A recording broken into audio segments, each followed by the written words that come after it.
Olá, bom dia. Hoje é dia 18 de maio e eu gostaria de compartilhar com vocês a segunda parte do versículo 9 do capítulo 4 da carta de Paulo aos Romanos. Romanos, capítulo 4 e o verso 9, a segunda parte do verso 9. Visto que dizemos, a fé foi imputada a Abraão para a justiça. A fé foi imputada a Abraão para a justiça. Nesse capítulo 4, em alguns versos, talvez 5 ou 6 versos, Paulo vai utilizar várias vezes esse verbo imputar. Se ele aparece várias vezes, então num texto tão pequeno, é porque ele é muito importante. Ele está dizendo aqui que a fé foi imputada a Abraão para a justiça. Deus colocou fé na conta bancária do Abraão para que ele chegasse ao conhecimento da justiça de Deus, para que ele pudesse, dizendo, como alguns teólogos dizem, que ele pudesse andar como Deus anda, viver como Deus vive. A gente sabe que no Novo Testamento, caminhar, correr, é sinônimo de viver. Deus quer que Abraão ande como ele. E por isso Deus colocou na conta de Abraão, a graça colocou na conta de Abraão essa fé, para que ele pudesse caminhar. A gente não conhece o nosso caminho completamente, a gente não sabe por onde a gente ainda vai ter que andar, mas em confiança nós andamos com Jesus, porque ele coloca no nossa conta bancária essa fé. No momento em que você precisar dela, ela está lá. E a pergunta é, desde quando Deus colocou à nossa disposição essa graça tremenda? O texto de Paulo, de Romanos capítulo 6, nos diz que eu fui batizado na cruz de Cristo, eu fui colocado no túmulo com Cristo e eu também ressuscitei com Cristo. Não sei você, mas eu não sou a Galadriel. A Galadriel no Senhor dos Anéis tinha 3.000 anos. Imagino que você não seja Galadriel. Mas mesmo que você não seja Galadriel, você foi batizado em Cristo Jesus há 2.000 anos atrás. Por que será que a graça é tão tremenda assim, ao ponto de trazer a solução para o nosso problema antes mesmo que a gente tenha nascido? Olha que interessante.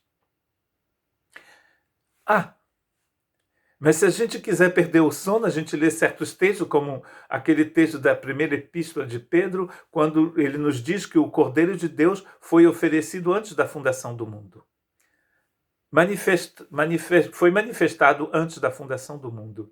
Antes que houvesse uma única estrela, a Alfa do Centauro, ou o nosso Sol, ou uma outra estrela, ou nenhuma galáxia, antes de tudo isso, Deus já tinha feito essa provisão para você.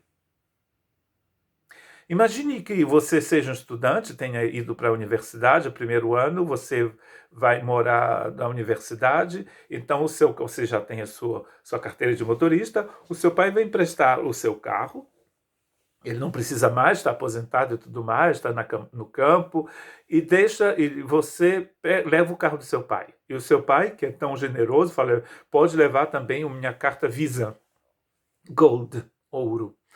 E você leva e você confia no seu pai, o seu pai confia em você. A primeira semana, a segunda semana, 2 meses, 3 meses, você só utiliza o dinheiro que você recebe da sua bolsa, mas você não utiliza o cartão de crédito do seu pai. E o carro só mesmo para ir para a universidade e voltar para o seu alojamento. Um dia você tem uma namorada, um namorado, e você vai viajar para uma outra cidade, a 6 horas de onde você mora, para visitar esse amigo, essa amiga.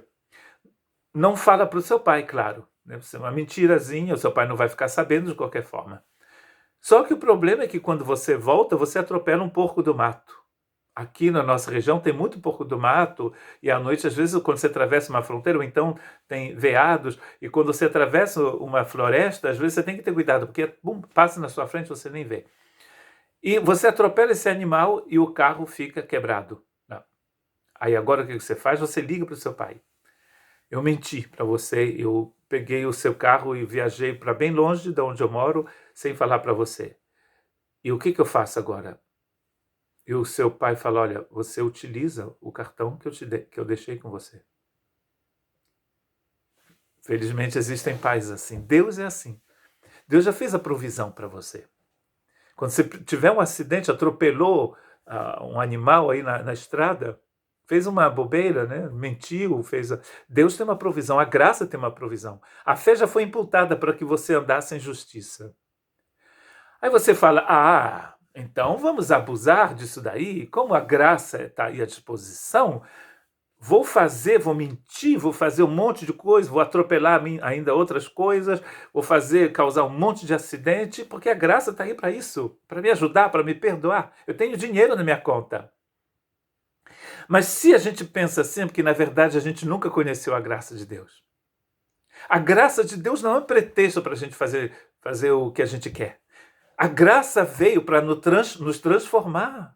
A fé foi imputada a Abraão a justiça.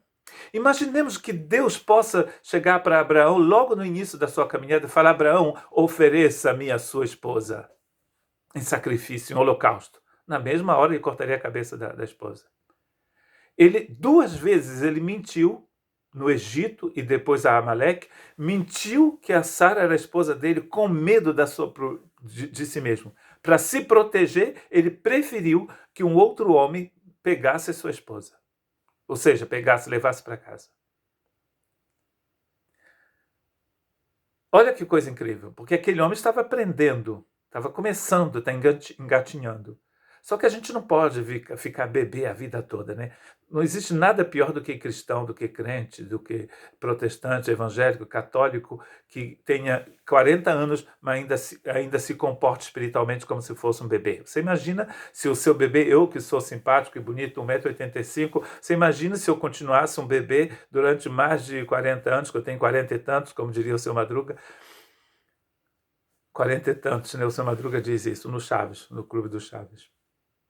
Você imagina se você continua ainda com 40 e tantos se comportando como um bebê, mas muitas das vezes é o que você faz. Porque você não entendeu que quando você é tocado pela graça de Deus, a graça te transforma. E você não vive atropelando animais por aí afora, com pretexto que você tem uma carta bancária cheia de dinheiro para você. A graça te transforma. A fé foi imputada, foi colocada na conta do Abraão para que ele vivesse em justiça, a justiça de Deus. Se você ainda não recebeu, não abriu a porta a essa graça, faça isso agora, inclusive, né? Melhor agora do que amanhã, com esse vírus por aí, você nunca se sabe. A situação está complicada no Brasil e no mundo. Aqui na França também ainda está complicada. Então, e se você já entrou no oceano da graça, continue mergulhando fundo, porque tem uma provisão imensa. Deus coloca assim uma quantia imensa, infinita na sua conta espiritual. Que Deus te abençoe.